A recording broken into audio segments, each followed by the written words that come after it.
The last thing we need to do in our design is to incorporate the logo that we created into the actual artwork. So I'm going to, from the actual logo document, copy everything by dragging out a selection. Go to Edit, Copy, and then I'll jump over to the other document that's currently open, the poster. Now I'm going to grab my layers, and I'm going to, as you see here, I have a layer called Type. I'm going to lock everything else, and I'm going to paste the type on that layer. Now, just like you, I have no idea what I'm going to do with this type. So what I'm going to think about is how this type could best be incorporated into this design. Now I'm thinking that it might look really good sideways down the side of it. So I'm going to put my mouse on the edge of the logo over here, and I'm going to hold down the Shift key. And that will allow me to rotate this in increments of 45 degrees. Then I'll zoom out just a little bit by pressing the Command or Control key and the minus key on my keyboard. And then I'll move this over like so. I'm also going to hit the space bar so I can scroll over, and I'm going to scale this down so that it fits in that space. And that looks really cool. One more thing I'm going to do is I'm going to just scale everything down just a little bit more like this. And I want to color this text a nice brownish color. So I'm going to grab my swatches, and I'm going to go for something like this color here, I think. Yeah, it looks really nice.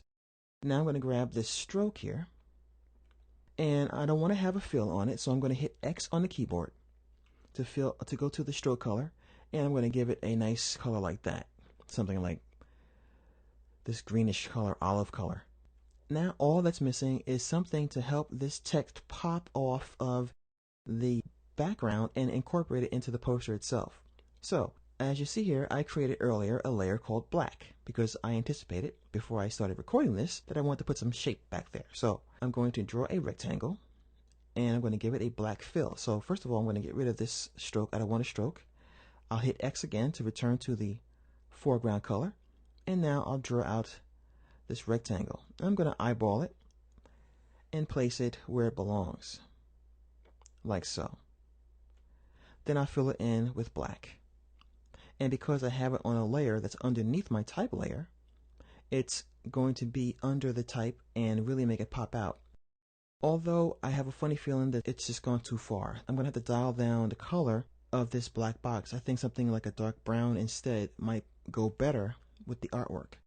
That's pretty much something that you have to eyeball for yourself and determine what you want to do with this artwork. So I'm going to unlock the type, and I'm thinking about moving this stroke down just a little bit to put it into the artwork some more, to really push that design element from type into the artwork. And I think one more time I'm going to scale down the type just a little bit so it fits a little bit more clearly, and have the letters TUT a little bit bigger than everything else as a little design element. So I think that this is it. This wraps up the artwork. I'm going to hit the Tab key on my keyboard to hide all my tools. Then I'll press Command or Control and the plus key to zoom in so we can look at the finished artwork.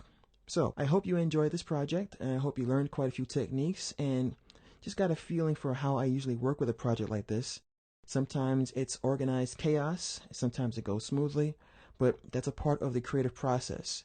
Oftentimes when I'm doing a project like this, I'm making up a lot of the stuff as I teach you this because I want to show you how I work normally. Usually I have an idea as to what I want to achieve, but I don't really have like steps written down, and I don't know any creative person who does that. So what you're watching when you follow along is spontaneity right in effect as we're doing this together. So I hope you enjoyed it, and please take some of these techniques and just apply them to something else. Make another poster on your own.